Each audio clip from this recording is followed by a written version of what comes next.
Grüß euch miteinander, ich werde euch da gerne vorlesen, Psalmen auf Berndeutsch vom Berchtold Haller Verlag, der Psalm 50 vom Asaf. Gott, Gott der Herr rett.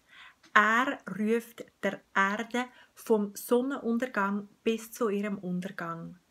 Oben vom Zion aus, der Krone von der Schönheit, da strahlet Gott auf. Unser Gott kommt und schwiegt nicht. Feuer leuet vor ihm her. Ihn dose ein gewaltiger Sturm. Er redt zum Himmel ufe in der Höhe und zur Erde für Gerichtshalten über sein Volk. Versammelt wer die, wo mir treu sind, wo meinem Opfer der Bund mit mir geschlossen haben. Der Himmel soll seine Gerechtigkeit verkünden, weil Gott selber der Richter sein will. Los, mein Volk, ich will reden, Israel. Ich will die mahnen, Gott, dein Gott bin ich. Nicht wegen deiner Schlachtopfer klage ich dich an.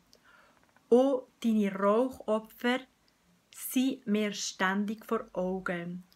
Aber ich will keine Moni aus deinem Stall und keine Opfertiere aus deinen Färechen. Mir gehören ja sowieso alle Tiere im Wald und das Vieh auf den Rinderbergen. Alle Vögel im Berg kenne ich ja.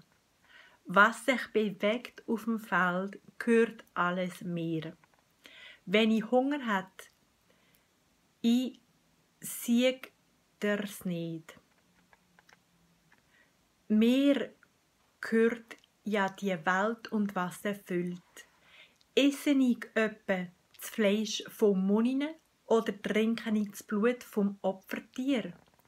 Gib Gott die Dank als Opfer und halte, was du am Höchsten versprochen hast. Ruf mich dann, wenn du im Unglück bist, der rette ich dich. Und du kannst mir dir geben. Aber zum Gottlosen sagt Gott, wieso laufst meine Gesetze nachher und sagst, du hättest einen Bund mit mir. Dabei hassest du jede Ordnung und zuckst die Achseln bei meinen Worten. Wenn du einen Schelm siehst, dann wirst du sein Kumpan und hast Ehebrecher zu Freunden. Mein Maul ist der Karre für das Böse und die Zunge der Furme für die Lüge. Kaum setzt ab, so schlagst über die Brüder und ziehst der Sohn von dir Mutter in Dreck. Ja, du hast gemacht.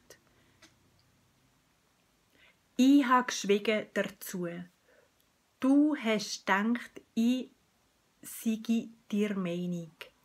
Aber jetzt sage ich dir meine Meinung und habe es dafür.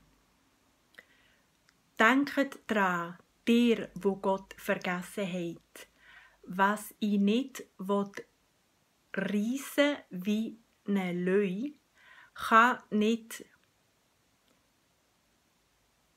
niemand mehr retten. Wer sein Opfer als Dank gibt, der gibt mir dir und bahnet einen Weg zu mir. Der lasse ich ihnen erleben, wie Gott hilft.